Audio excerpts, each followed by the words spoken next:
former political director to President George W. Bush. Matt Schlapp, I give you the first bite at the apple. What the president has been doing and saying is good and justified because...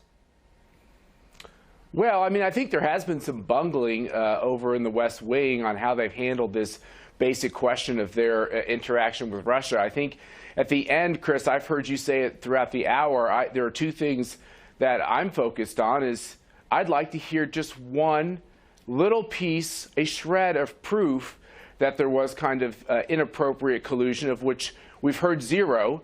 And every one of these people who testifies, when they answer that question, they answer saying, actually, there's no evidence of collusion.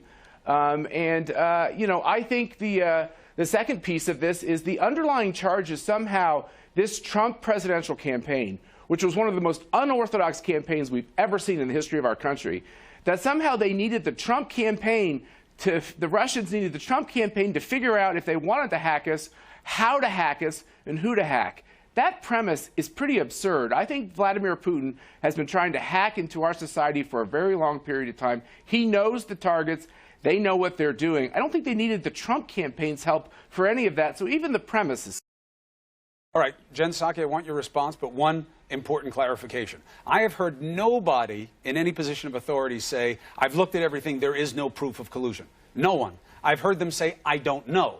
I've heard Brennan say it. I've heard Clapper say it, because they were intel guys. They weren't part of the FBI part. I've never heard Comey give any position on it because the investigation isn't over. But that point I agree with that. I agree with that. But that's not what you say, and that's never the spin out of the White House. It's always no collusion. But you are innocent. You are innocent in this country until people have proof. Oh, what they're saying is so far we don't have any proof. That's true, but it's an ongoing investigation. So, absolutely. Your response.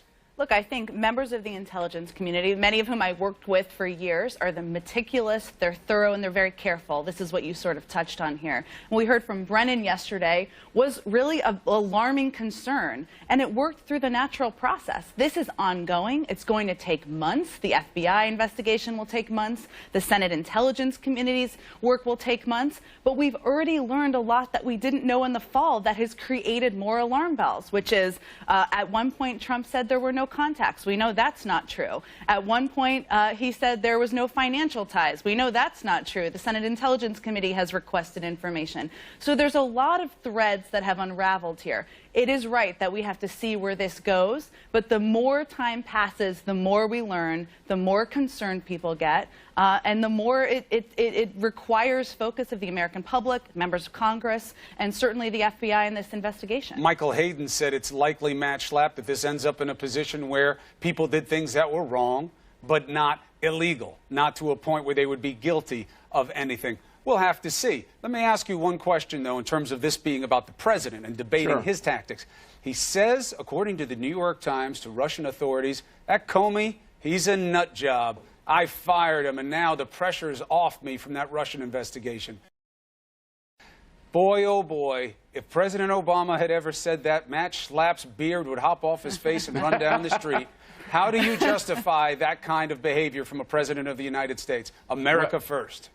Well, first of all, I mean, I think Obama did take some heat when his exchange was overheard, and we all got to hear him telling Medvedev that he would have more flexibility after the election, and we all understood what those words. You think that sizes up to James Comey, the head of the FBI? He's a nut job. He's a nut job, Matt. That Comey's a nut job. I got that Russia pressure off me now. Forget about Obama. Forget about him. He's gone. He's in the history books, my friend. The question is, what did Trump mean, and can you do you support him saying that about Comey to Russian officials?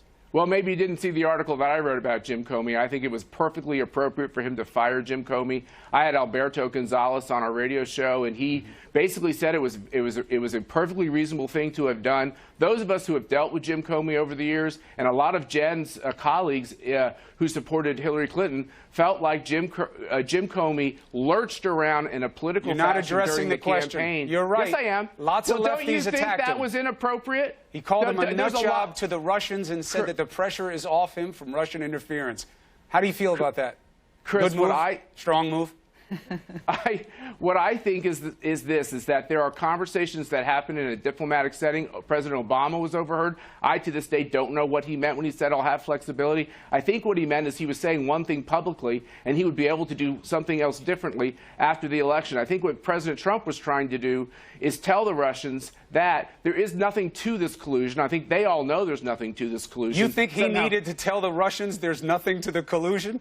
You think that they don't know exactly what happened and why they would be the perpetrators? Yeah, they're having an honest conversation about how silly it all is. Oh, okay. It's so silly. Oh, it's good to know that you believe that the president and the Russians are on the same page about what happened. That's good. Do you think that the Russians needed the help from anyone in the Trump campaign to do any of their hacking that they do in our society? Do you think they needed any help? I don't know what happened, and I'm going to have to wait for the outcome of the investigation. Well, we're all in that position. No, you're not. You're trying to spin it every chance you have. I got this whole righty attack machine trying to twist everything that happens on this show. I come on your show, and I try to answer your questions, and you ask me a tough question. I'm trying to give you an answer. I know you did. You all have to wait and for the investigation. You answered it by saying, but Obama, ... But wait, now we get to you, Well, Psaki. it's true, because Obama, the Democrats, ...